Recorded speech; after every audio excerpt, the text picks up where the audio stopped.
Welcome to Scanner School session number 88. My name is Phil Lichtenberger, and this podcast is here to teach you everything you need to know about the scanner radio hobby. And today's podcast is sponsored by Scanner School. We are looking for your questions. And if you have any questions you would like some one-on-one help with, you can always book us for a consulting call. And that's what you're going to be listening to on today's podcast. So the consulting sessions are $47. It gives you up to 1 hour's worth of time. And in that time, we'll go through whatever it is that is troubling you when it comes to scanner radios. Now, if you're not looking for a full one-on-one consulting call, but you still have a question for me, you can go ahead and go to scannerschool.com/ask. But this ad is for our consulting services. So if you have help and you're looking for some one-on-one help, book me. Scannerschool.com/consulting.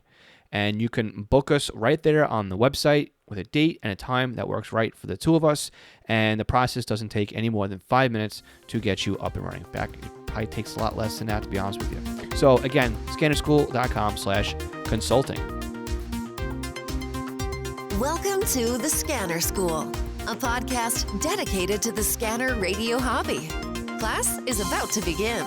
Here is your host, Phil Lichtenberger.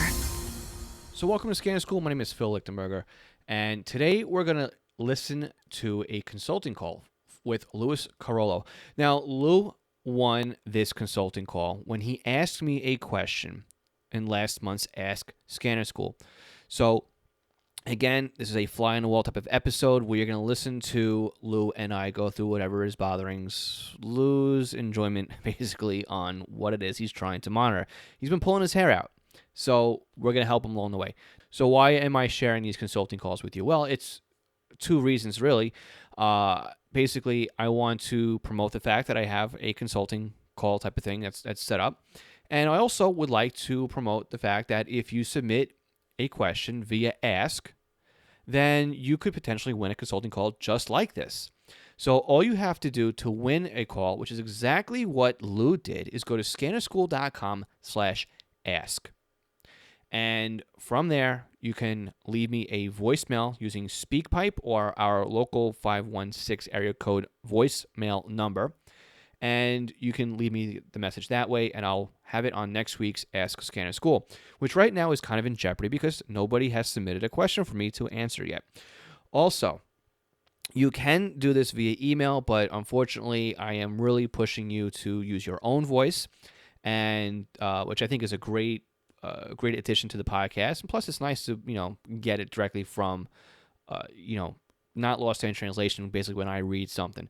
So anyway, scannerschool.com/ask to ask me your questions. And again, this podcast is coming up next week. So just hit pause now and then go to scannerschool.com/ask and ask me a question before you forget to do it. Because if you forget to do it, then maybe there won't be an Ask Scanner School session next week.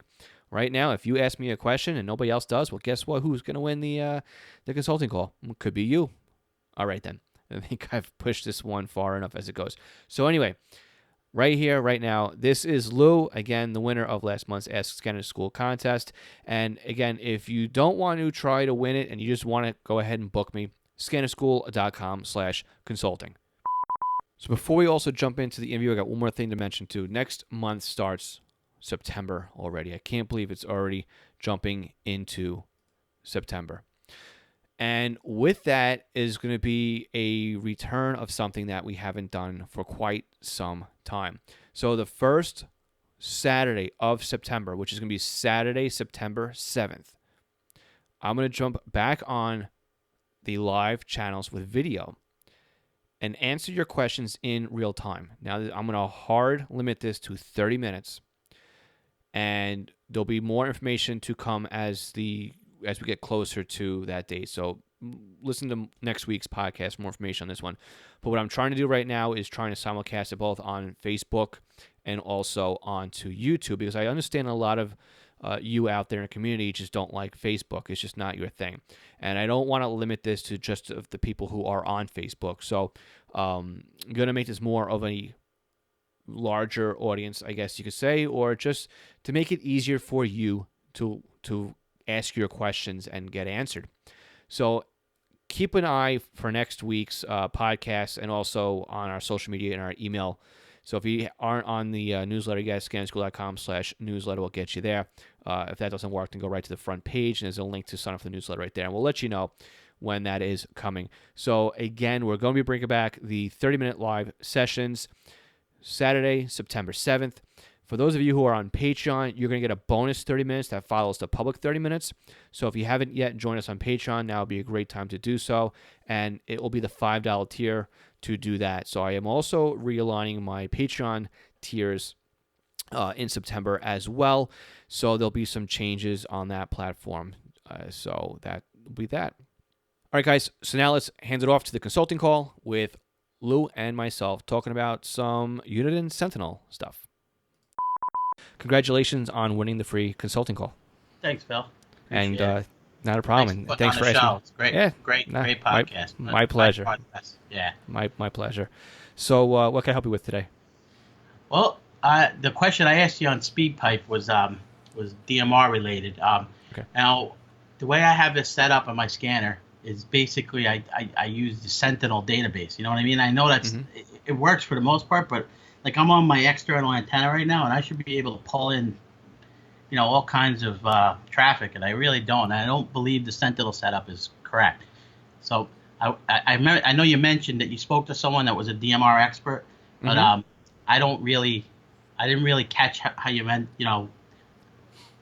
Basically, I would like you could take a look at what I have set up in Sentinel and tell me if it's all right or. Definitely, we could do that. So you're looking at doing public safety or commercial DMR, or are you looking at doing amateur DMR? Mostly amateur. I mean, I have everything else set up well. It's the amateur. The DMR traffic in my area when it comes to public service is really thin. There's not much around here. Okay. But everything's P20. In fact, I'm in Connecticut, so Connecticut just migrated to a statewide P25 system. They pulled it. They call it CSERN, I think. Okay. And it's a simulcast. And I just had gotten my what do you call it? SD100. Okay. And this thing's amazing. I'm surprised at how well this thing does. Yeah, it works very well. It's awesome. Holy cow, unbelievable! I wouldn't be able to monitor the system with any of my older gear.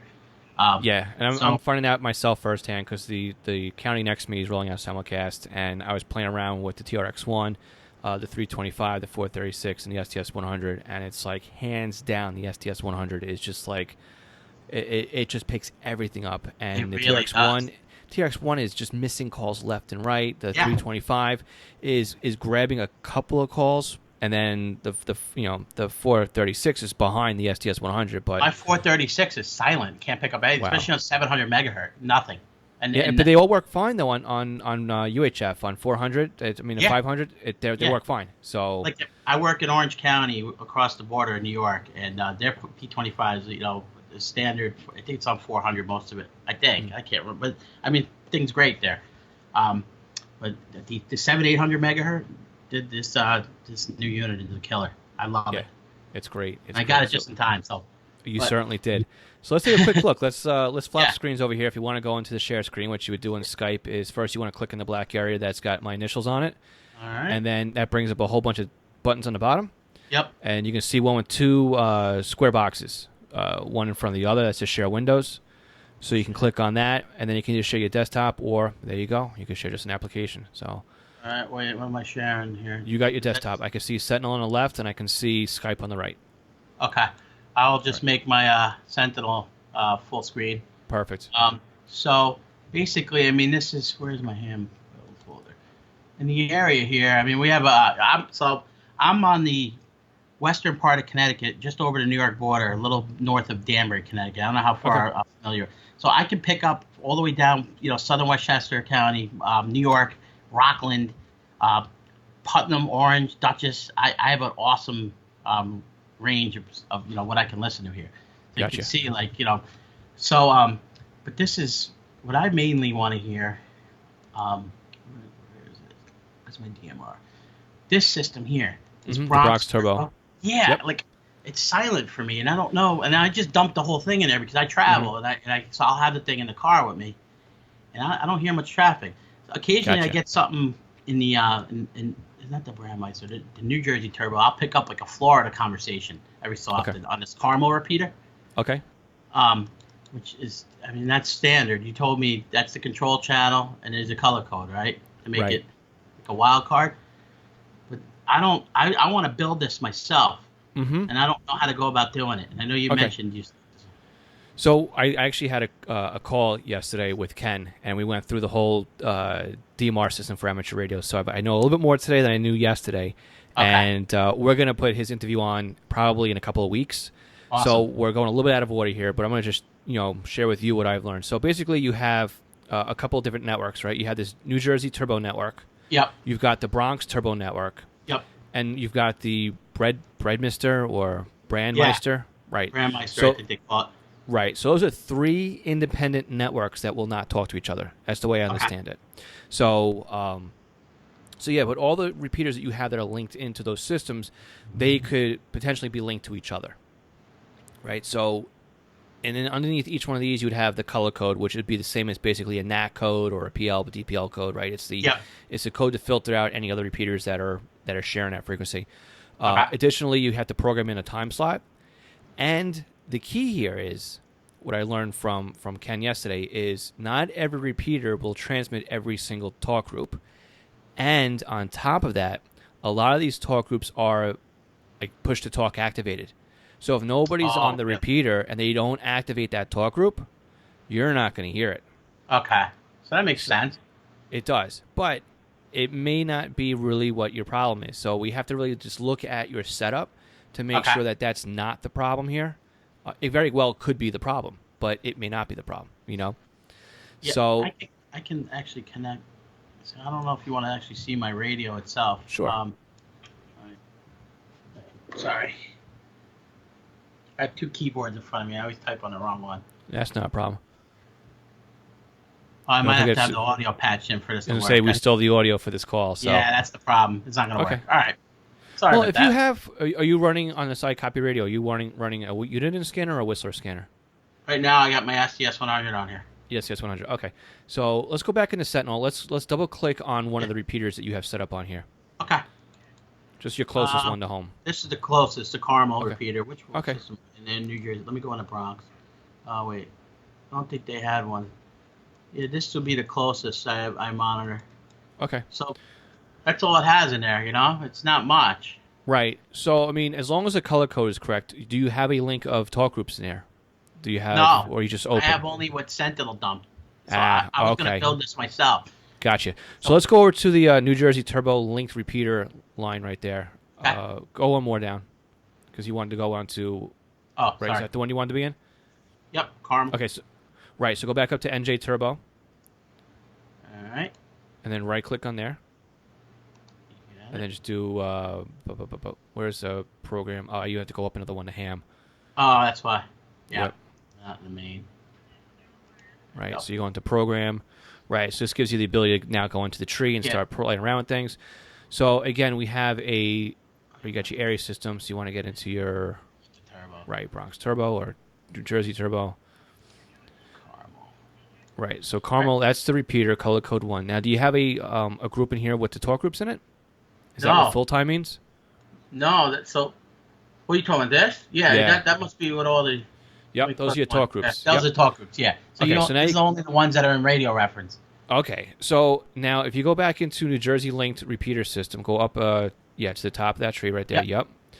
Now let's go over to options, Sure. and you have ID searches off.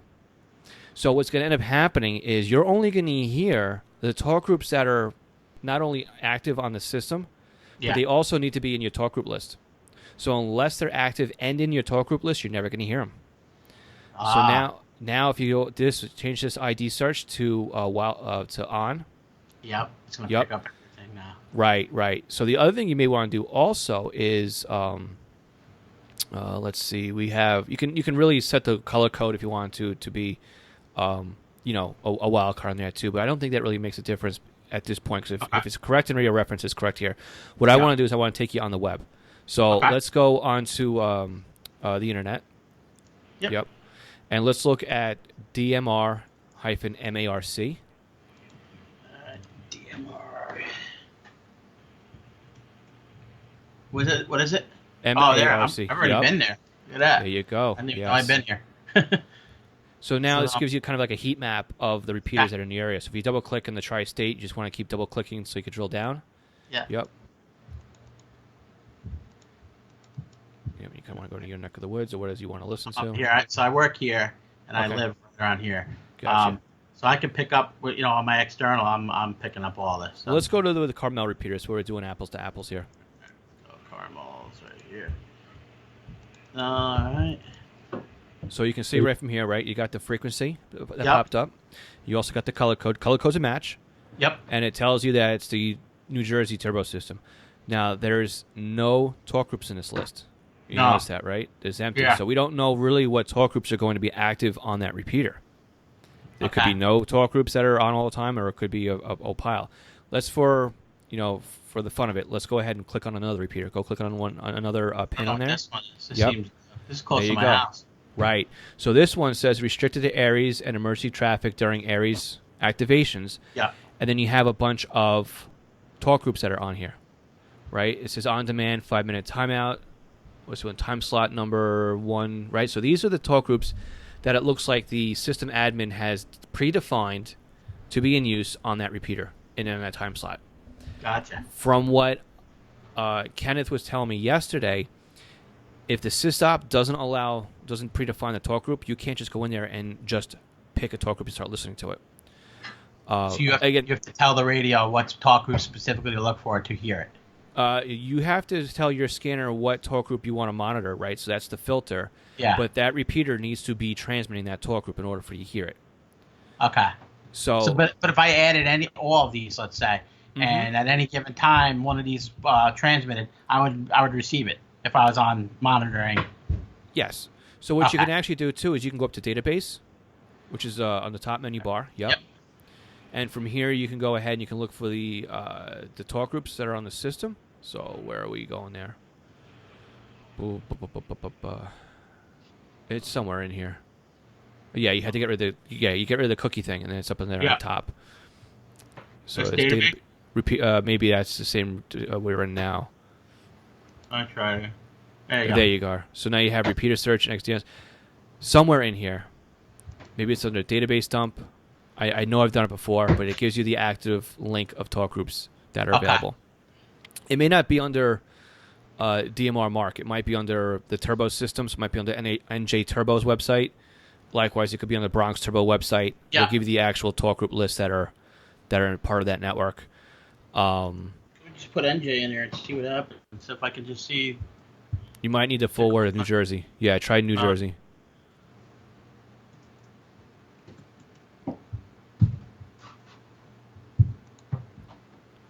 Okay. Right, and these are all the repeaters that are in the area. Yeah. So, and it tells you what system they're a part of, right? Bronx Turbo, looks like it's MIT Net, DMR Mark, New Jersey Turbo. So what's going to be happening is for each one of these systems, you're going to need to build a talk group list. Okay. Because not all the talk groups are shared, and even if it's a repeat number, it could be a completely different talk group that's on the system. So what you could do, which would be really neat, is if you do build yourself a talk group database, right, a talk group system on your radio, still put your radio into ID search mode.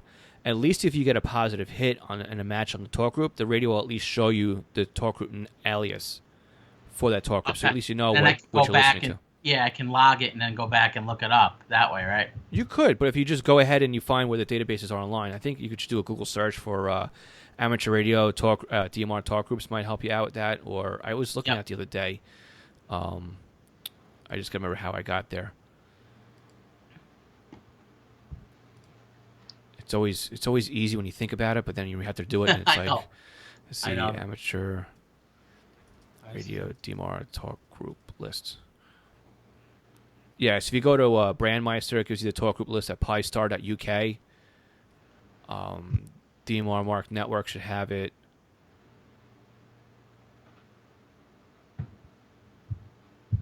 But again, each one of these are different. Yeah, they're all different.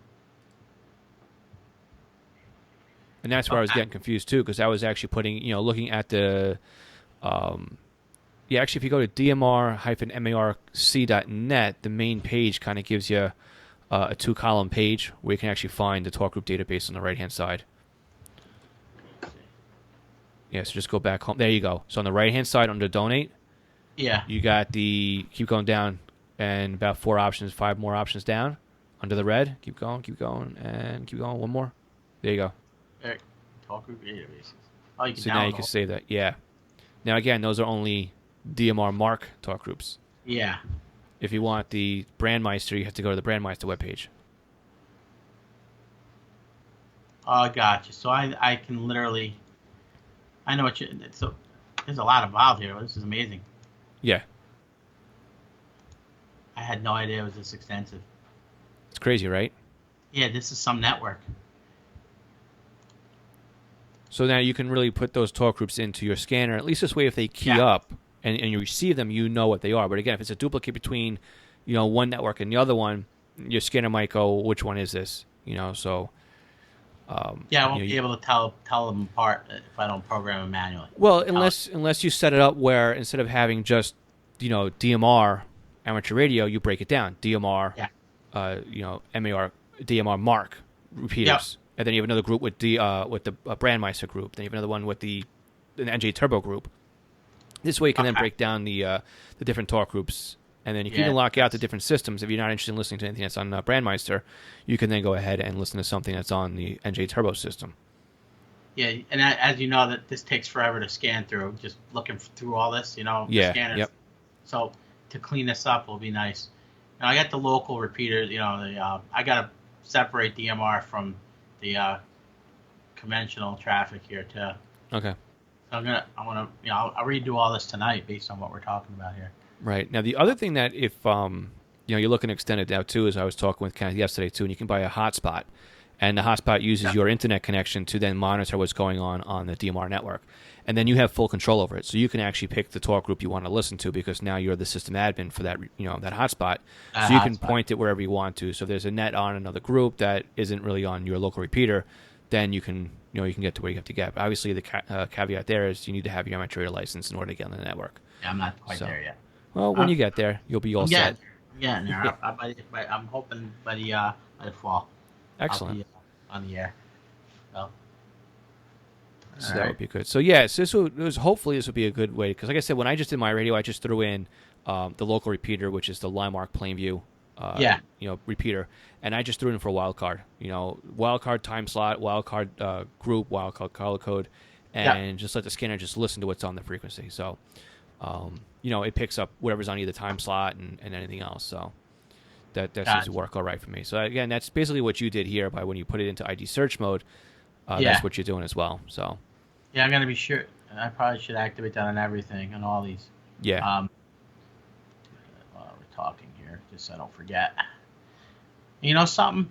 I probably had that active, and because this is on my STS 100, and I rebuilt everything for this, and because on my 436 when I'm driving around, I was picking up, like I said, I was picking up Florida.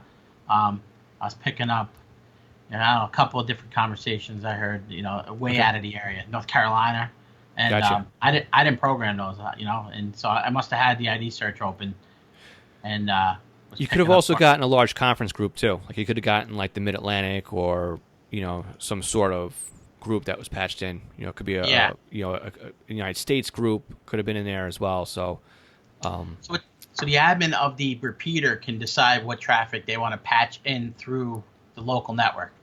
They can alter that as well. Yeah. So I believe the way it works is the local admins have the exclusive right to allow certain talk groups in, and then define how the talk groups are actually pass through the repeater. So usually it's by a local user who keys up, who pushes the push to talk button with that active talk group, and that establishes the talk group link. Gotcha. So and then after a certain time, the door closes and housekeeping takes effect, and the link drops. If the end user's not there anymore, it just closes it, so the repeater can then sit idle, and then when somebody else wants to come in, they can establish a new link or reestablish the link or something like that. So. Okay. Yep. Gotcha. That was a big help, Phil. You're the man. It's not much info out there. It really isn't. Yeah, it's start trying to Google this and read. I mean, most of the amateurs that use it know how to set this up to transmit on, but no one really monitors. I like to listen to some rag chewing while I'm driving sometimes, I've been listening to ham since I was a kid. Never really bothered to be one, but always, as many years it's monitoring. Right, right. So that's just a whole new world out there, and I needed to figure out how to hear it. Yeah, So I mean you're getting into it too with DMR because it's an exciting little mode to play around with. yeah, I haven't yet played around with DMR personally myself, but after talking with Kenneth yesterday and talking with you today, I'm kind of I've been looking at some of the hotspots myself just to see what they would piggyback on top of a Raspberry Pi, so the modules yeah, themselves are about 100 and change to get into, so it's not like yeah. it's crazy amount. And the No, radios, depending on which radios you buy too, you're looking at probably about 150 for the radio if you wanted a radio. So, yeah, and a lot of these hotspots looks like they are multi-mode, so they can go from like one mode into another mode. So you don't need to have that particular radio in order to do it. So if you wanted to jump on one mode to like NXDN or one mode into DMR, it looks like that some of these modules allow you to at least try and do that one. At least that's the way I'm reading it. yeah, So, but yeah, I mean, I fell into the trap of playing with D-Star. So that's kind of where I found my home. But that's only because I'm an admin for one of the D-Star repeaters. At this point, it's like, do I jump into DMR? Do I jump into Yaesu Fusion? Do I jump into P25? Do I jump into NXDN? yeah. So much time, right? Yeah, or in so many dollars.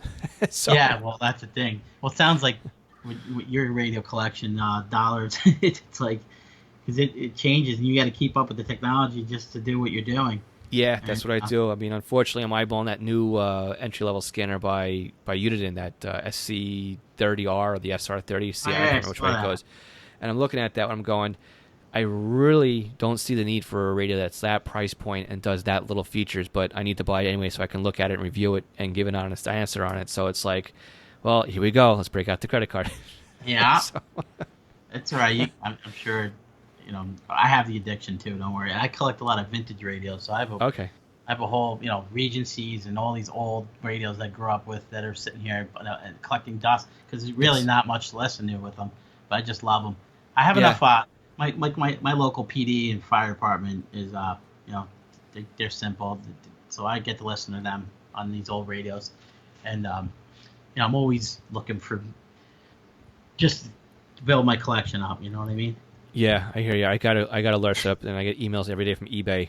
For a certain, Oh, I I know. have it set up for Uniden, Realistic, Yeah. Radio Shack, GRE, Whistler, and it's like every day I look at them and go, oh, that one looks interesting, and I'll watch one for a while. And I go, nope, too far, too far my price range. Or every once in a while you get one that kind of piques your interest, and then you watch it, and then all of a sudden you spend money on it. So Yeah, it's bad. it's definitely an addiction, man. So I wanted to show you. Sure. All right, so this is their new network that they run here. So the simulcast network. I had to read. So the one that came out of Sentinel, it didn't work. It doesn't work well. So I had to Okay. rebuild it. And you see how much they put on this network here, all this Mhm. nonsense. So I kind of just from listening and messing around, I finally got it to where picking up now, like I said, on my external, I pick up every troop across the state. Right. So what I'll do is put avoids on here. But I want to know, like, I know you're very neat. Your favorite lists are the way you describe them. Everything's like broken, into region and locale and like. So is this not a good way to monitor? Like, because I put like I was telling you, I can hear Westchester, Putnam, and this is Mhm. just from home. But what I do is like, if I enable this network, this will take the scanner's resources, because there's Yep. so much traffic. And even on an external antenna, I mean, on my, on a portable antenna, I have so many of these simulcasts come through that it'll slow the scanner down. So I have to wind up putting this thing in a void. Right. So I'm wondering if I should make a separate list, get this added this list, so I can hear my local traffic and still be able to monitor the state traffic when I feel like it. I Right, mean, so it's not that's a good point. So what I would probably do is I'd make a favorites list that would just be like my hot list, like my local home stuff, right? Yeah. Stuff that's in my immediate area that if I want to know what's going on in my backyard, I'd have a list just for that. Yeah. And then I think what I would do is I would break these all down, but maybe you could start with H dash This is Fairfield. my local. Yeah. Yeah, So this okay. is like everything I listen to locally. This is all Okay. these are my home. This is within 10 miles from me. All Gotcha. this. All right. So I listen to that continually. This is the business. I don't really care about business. I'll avoid that most of the time. This is a jail near my house. I kind of keep ears on sometimes. I'm on the Litchfield County border, so I'll pop into here. I got too much here, so I need to clean that up. Probably.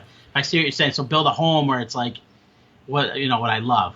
Right. See, I would break these all down, to be honest with you. I would have big, just right? home just be like, just home to me would be like your town, right? That's like Yeah. if you want to keep the radio quiet and but still have something on in the background, that's what I would, make a hot list or a home list. But what you have in here now, just so everybody who's listening, we have Fairfield County, Bethel, Danbury, right? You have Sherman. I mean, that's all in the Fairfield, right? But you have also Fairfield County businesses, and you have Fairfield, a Federal Correctional Institute, then you have Litchfield, CT Med, Connecticut. I would break them all into their own individual lists. Yep. So that's the way that I would definitely do it that way. Okay. And I'm on the Putnam border too, so I monitor. I got years across. And again, that would be its own list in my book. Yeah. So break that up. Yeah, and in fact, to make it easier to find too, everything in here, like the way I do mine, would be CT-Fairfield, CT-Litchfield, CT-CMed, and then NY-Putnam, NY-Westchester, NY-Dutchess, so that when it goes into your scanner, and again, too, you can alphabetize it, you can sort it before it goes into your scanner. You can go in and sort your favorites list. Then what happens is, then when you go in, and because I don't really use quick keys too often on my database-driven scanners. Yeah, I don't like them at all. I don't. It's not that I don't like them. I just don't want to memorize them. I can't. That's the thing. I don't have a cheat sheet, and I wouldn't walk around. So I just. Right. So to me, it's easier to go through the menus. I just got to that point where it's just a lot faster. So I just go right, and I first of all, I go select list to monitor, and then if I want to start fresh, I turn them all off, and then just go through and toggle the ones I want to listen to, and then I can just go bing, bing, bing, and then when it's an alphabetized and it's grouped by state. And then all the statewide, I mean the countrywide stuff, right? Like CB Radio or Red Cross or VHF Marine. I just had those as U.S.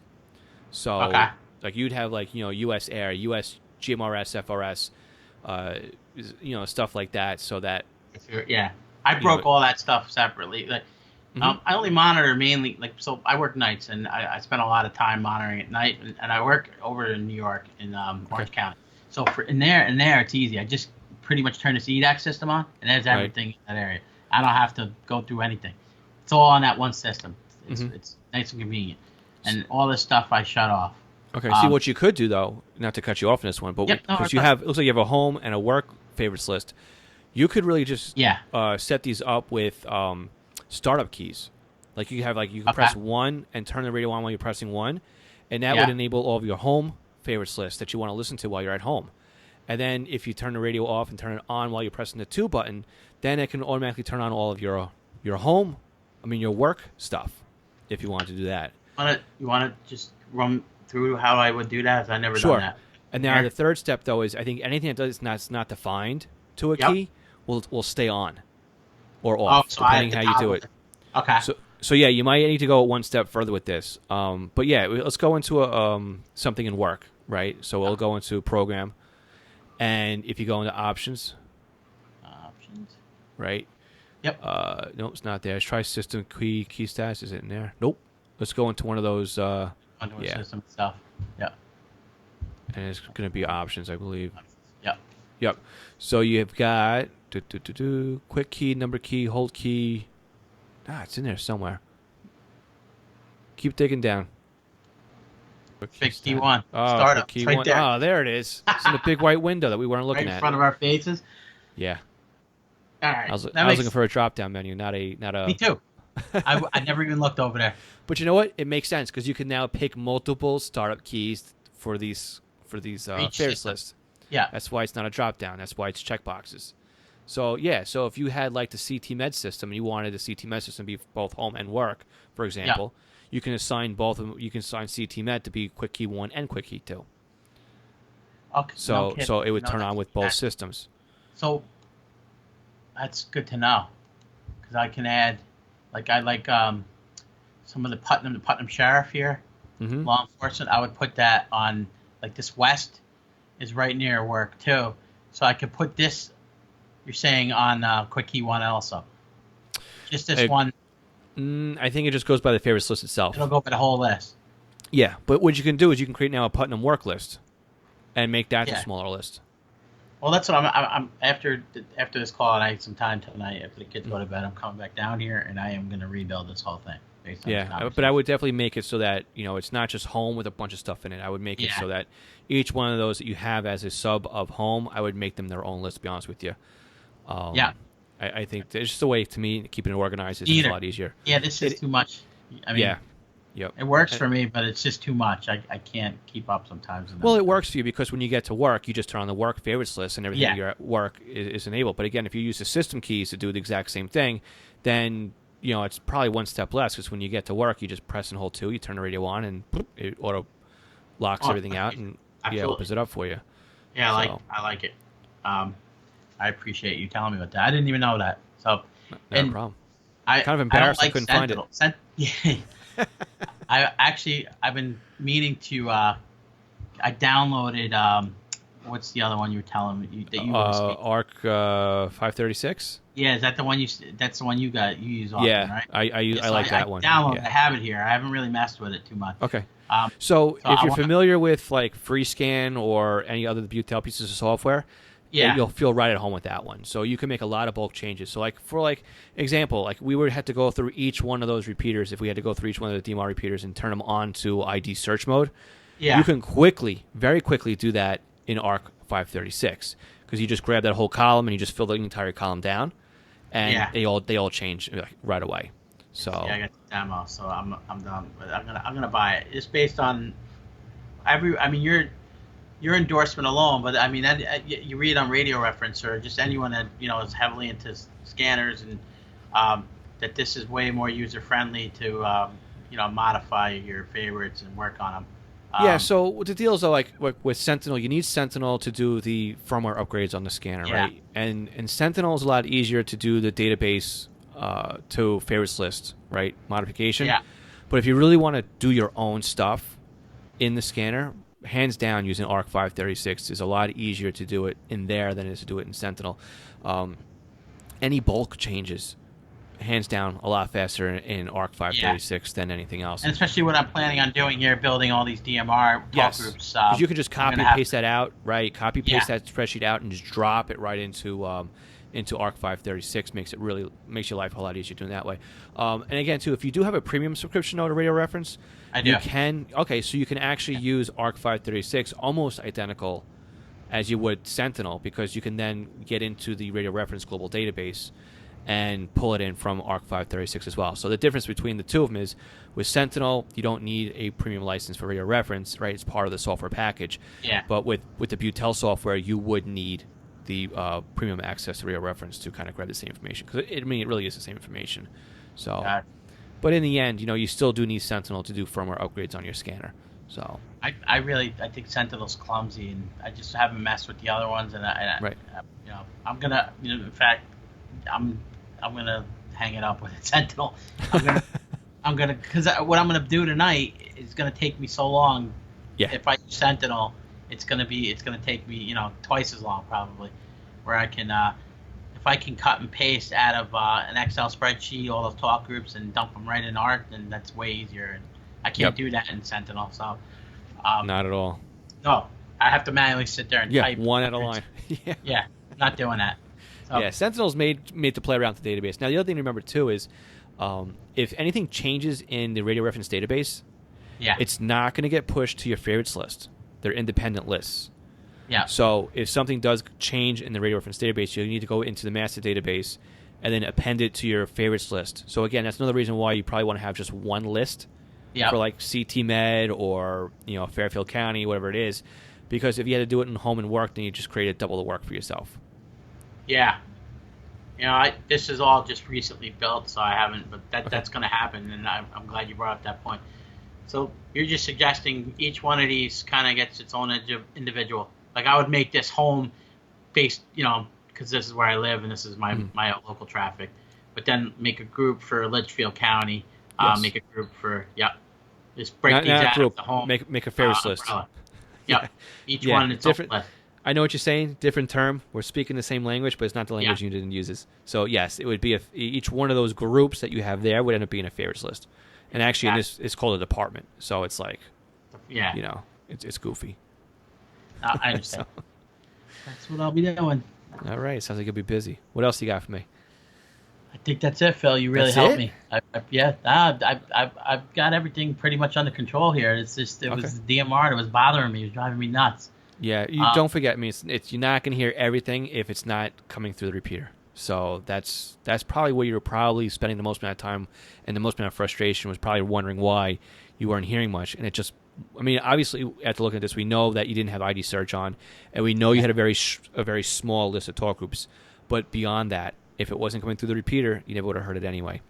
So yeah. now at least you have a better shot of listening to something because we have the ID search modes turned on. Yeah, I mean, like I said, with my external antenna up on, I mean, I should be picking up.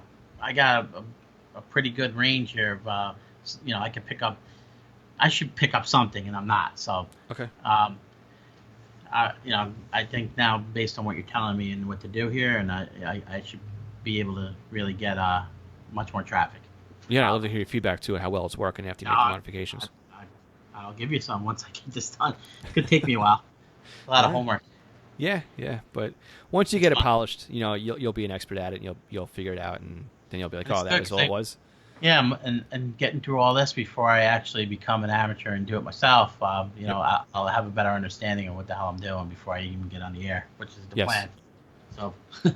Yep. But again, if you need help with any of the things with the test too, you could reach out and ask me. It's been a while since I passed my technician's test, but it's basically just rules, regulations, and some basic theory. So they just want to make sure that you're going to be within, following the rules. I work in tech field, and Okay. I have really good electrical background and electronics background. So when I started going through the questions, I was actually mad at myself that I didn't do this like years ago, because I have a general knowledge of most of it. Now it's just from learning the rules. That's where Right. I'm. Once I get that down, I'll go for it.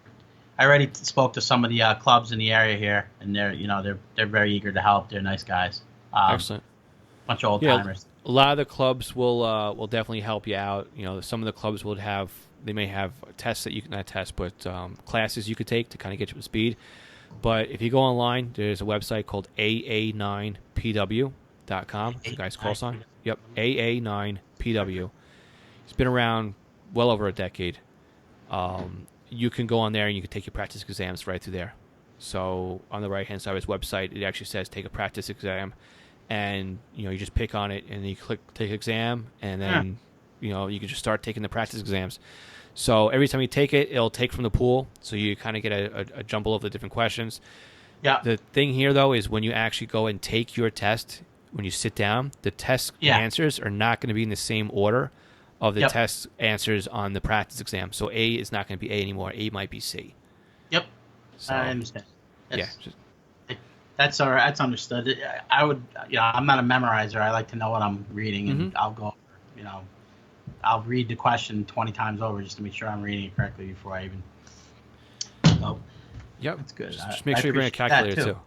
Yeah, bring a calculator to this one because there is some math on it. Okay. But, all right. Do you have anything else? No, I think we covered everything I had questions on.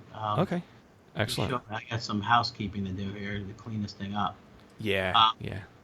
Yeah, I mean, you say this needs to be pulled out by itself, just based on the traffic that I pick up on this thing. Right. And again, just put your local stuff in there too. I mean, unless you really care what's going on across the state, Yeah, just, I got 3 troops within 25 miles. Okay. Cover the area. I probably should pull them out of there. Well, the other thing you got to remember too is you might have different sites on here, right? You have like the Troop 21, or a G simulcast, A simulcast, B simulcast.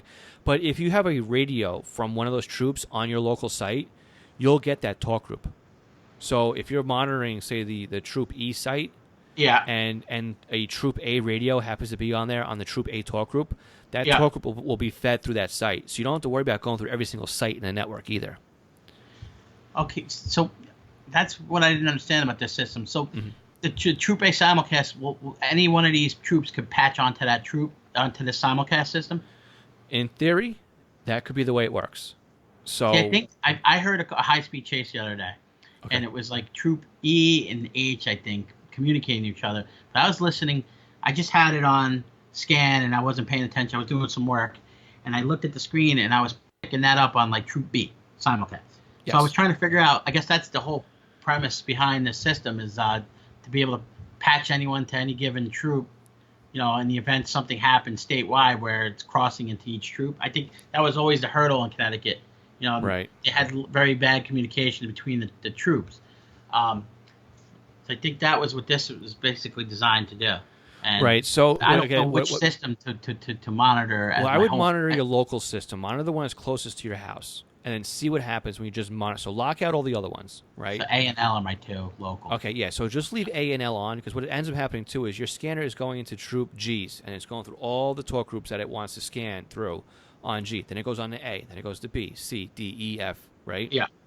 And it goes through the list. So if you just have it, say, on your local one, which is H, right? Yeah, just all the talk groups. You see right. a bunch. Yeah, so you have Troop A's, Troop B's, Troops, right? You have all the talk groups in there. The way that it probably is set up, and again, just the naming convention here is what's screwing me up here. But what should happen is if a radio for that troop is on that tower, that talk group will be sent through that tower. So if you're monitoring Troop H's simulcast site, whatever site that is, right? Yeah. If there's a Troop A radio affiliated on that site, the Troop A talk group would be on that site as long as that Troop A radio is on the Troop A talk group. Okay. So if you have, like you said you had two troops basically that were in your backyard. Yeah. So as long as one of those radios is on that site and is affiliated on that talk group, that talk group will be patched to that site. So you may not need to go through all of those troop sites in order to hear what it is you want to listen to. I mean, some of the easternmost ones, maybe you would have to, because there probably isn't a Eastern radio, right, on your Western system. Yeah. But again, there might be at Troop H, headquarters, maybe they have a radio sitting there on those Eastern talk groups so that they can monitor what's going on the other side of the state. You just don't know. No, I don't. Right. But you'd find out really fast if you just listen to that one tower and then you find out that talk group lights up there. Gotcha. This, when I keep them all on and I'm driving, yeah, I that's where it works well. Because the range on simulcasts they're a lot smaller than they were on the old system. I noticed. So that's exactly it too. While you're driving, right, you're going to want to be scanning through each one of those as you're driving into it. Now, this is where GPS also helps you out, because I don't know if you've noticed too, when you go to each site, right, it tells you that it's a radius, it's a circle, the distance of it. And what would happen is while you're driving, if you had the GPS enabled on it, it would actually lock out each one of those sites that you're not within the physical footprint of. Yeah. Or, your radius plus your distance isn't in the footprint of or touching that site.